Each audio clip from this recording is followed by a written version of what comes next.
Halo teman-teman semuanya, perkenalkan nama saya Alia. Di sini saya akan meresensi sebuah buku karya dari M. Salahuddin dan Rosa AS. Buku ini diterbitkan pada tahun 2009. Yaitu judul bukunya adalah C++ dan Java. Dari nol menjadi andal. Jadi buku ini memiliki ketebalan sekitar 655 atau 656 lembar halaman. Jadi ada yang tahu nggak sih sebenarnya buku ini itu membahas apa? Buku ini membahas sebuah bahasa pemrograman ya. Jadi di SMK di jurusan RPL yaitu rekayasa perangkat lunak, mereka itu membahas tentang pemrograman. Sebenarnya tidak hanya di RPL saja, di jurusan TKJ juga ada, cuman tidak terlalu lebih atau tidak terlalu jauh seperti RPL. Jadi buku ini mengajarkan kita tata cara memahami pemrograman dengan bahasa, yaitu dari nol sampai menjadi andal. Karena bahasa yang digunakan untuk program itu adalah bahasa yang benar-benar sulit. Kenapa kok dibilang sulit? Memang kenyataannya seperti itu. Seperti website ya. Jadi website adalah sebuah aplikasi atau software ya. Sebenarnya dia itu kan untuk semacam mesin pencaharian yang dikembangkan melalui sebuah teks. Kenapa kok dikembangkan melalui sebuah teks? Ya dikembangkannya melalui pemrograman bahasa ini.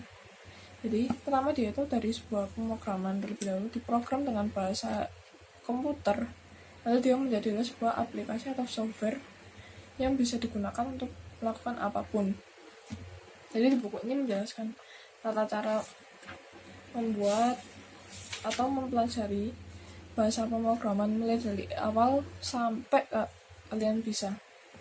Buku ini cukup tebal untuk pelajari dan begitu sulit ya bisa dibilang. Tapi menurut saya buku ini lengkap.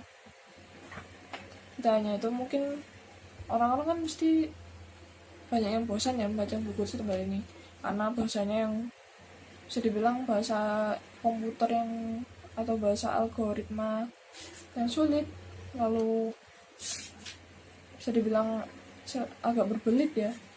Karena di sini ada campuran, ada bahasa Indonesia dan bahasa Inggris. Karena apa? Bahasa algoritma itu adalah bahasa Indonesia yang menjelaskan bahasa pemrograman secara perlahan-lahan atau secara runtut. Lalu di sini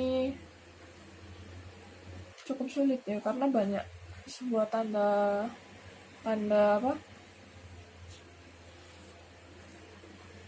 petik, lalu semacam ada kode ya bisa dibilang. Saya bilangnya kode soalnya ini semacam rumus ya bisa dibilang. Jadi rumus untuk melakukan coding pada sebuah aplikasi untuk membuat web ataupun membuat software lainnya. Jadi di sini bukunya menarik sih menurut saya. Kalau bagi orang yang suka membaca buku-buku seperti ini itu menarik. Karena di sini juga ada bahasa manusia ya, cukup lucu. Jadi agar orang-orang tidak bingung. Jadi dari bahasa pemrograman Java itu di sebelahnya ada bahasa algoritmik atau bahasa manusia. Jadi di sini ada dua, satunya ada yang bahasa manusia, satunya ada yang bahasa algoritmik seperti ini. Ya. Nah, cukup rumit kan? Jadi seperti apa? Jadi seperti bahasa pemrograman ini bisa dibilang kayak Anda mempelajari bahasa asing. Sulit sekali ya bisa dibilang. Tapi dengan adanya bahasa pemrograman ini semua orang tahu sebenarnya membuat aplikasi atau software komputer. Bisa dibilang perangkat lunak ya. Entah itu dari komputer, entah itu dari laptop, entah itu dari handphone atau smartphone. Itu nggak semudah yang kalian bayangkan. Itu benar-benar sulit.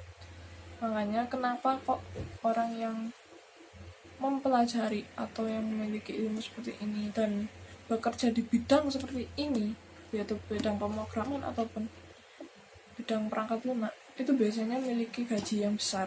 Saya pernah dengar seperti itu, tapi itu tergantung ya. Karena masalahnya kan kenapa kok mereka mendapatkan gaji yang besar itu, menurut saya karena mungkin pemikirannya. Jadi kayak mereka tuh benar-benar main logika dalam mengerjakan hal seperti ini. Jadi buku ini nggak main-main. Mungkin ada yang ingin belajar sebagai programmer atau web developer, buku ini berfungsi sekali.